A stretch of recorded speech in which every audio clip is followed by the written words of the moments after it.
Chris Horde, Chief Product Officer with the Civilian Marksmanship Program. Well, you get to do all the fun stuff, I think. You know, this being the second time this year that we've talked about the most revered battle implement ever created. You've got another something to offer. Tell me about this. That's right. Yeah, this is one of our new rifles here that's built on one of the receivers from our drill reclamation project. Something that we've started here in the last 2 or 3 months.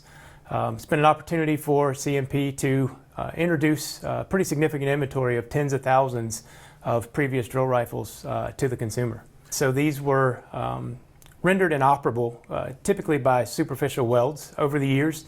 CMP's received them back from the Army, from veterans organizations over the years, and we've been collecting them until we had a significant enough inventory to kind of decide what to do with them and how best to responsibly reintroduce them to the public.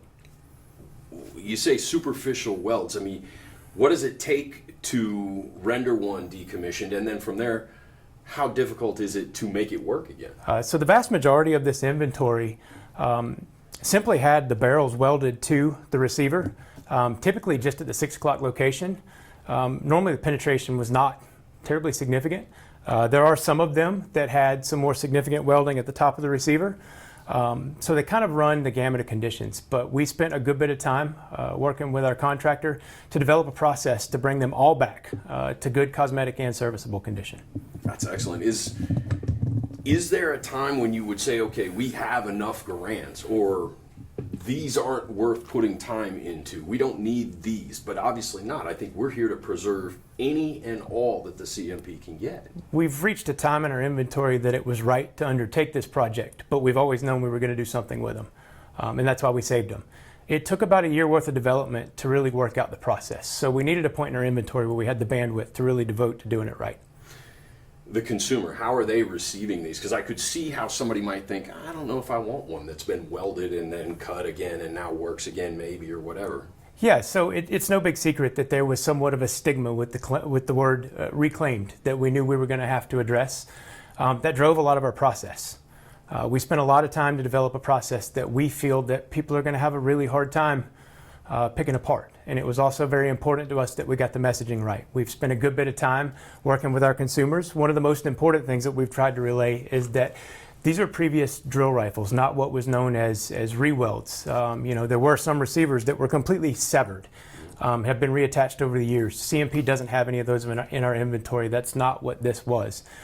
These were strictly drill rifles. So it's been important in the messaging to make sure that our customers understand exactly what it is that we're building these out of. So the cut receivers, you know, are that's typically only found on the commercial side. Okay. So the military would have never reintroduced those. I see. So since our entire inventory has come from the military, it is all just drill rifles. Mm-hmm. Like we said, that were rendered inoperable by plugging the chamber, so nothing could be inserted.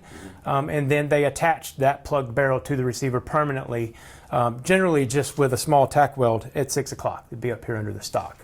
Mm-hmm. That made it so we had a barrel that was incapable of taking a live round, could not be easily removed from the receiver. There were some other parts that might have been welded. A lot of these rifles featured a weld up here on the gas cylinder, again, to make sure that this entire inoperable unit stayed together. Mm-hmm. Those parts we've been able to either reclaim or replace. Excellent.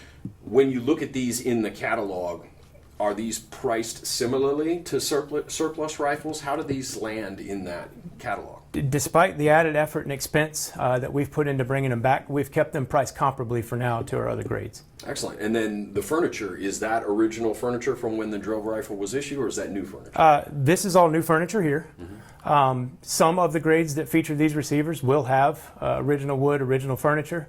It really just depends on the grade, the condition of the receiver, and what we build out of it. But we are integrating these receivers into our full product line. Excellent. And you mentioned there were tens of thousands of these that have come back into the fold. So that's right, yeah. We're not going to run low on these anytime soon. No, we should have a good inventory of these for some years to come. That's got to feel good. It does, yeah. Putting that process in place for you as an engineer, do you get a sense of pride in that you are preserving, again, another element of history that has provenance? Yeah, absolutely. That's of critical importance to us, and returning these to shooters and collectors in the country.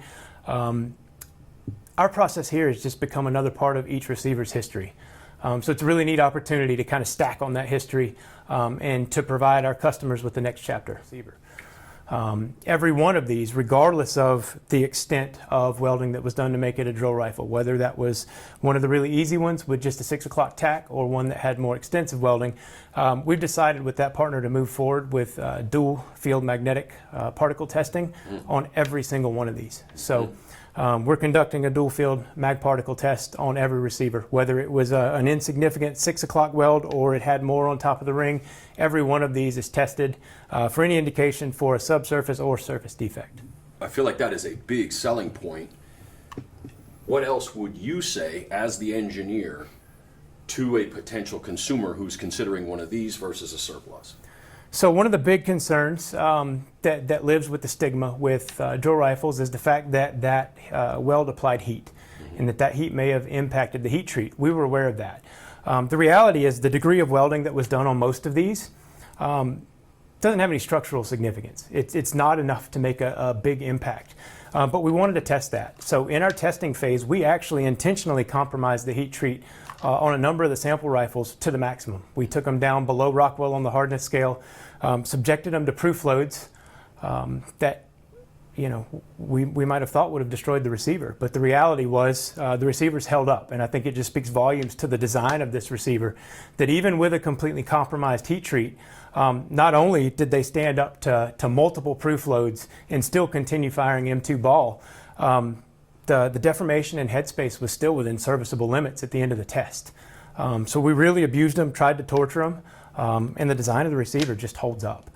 So that gave us an additional level of confidence that nothing that's been done in the drill conversion process or our process to bring them back would have compromised the heat treat to a degree that we're concerned about. Beautifully said. Once again, you are doing the good works that would make John Garand smile. Do you agree? I do, yeah. It's a fantastic opportunity. Beautiful. Thank you, Chris. That's everything Yeah. I got, man.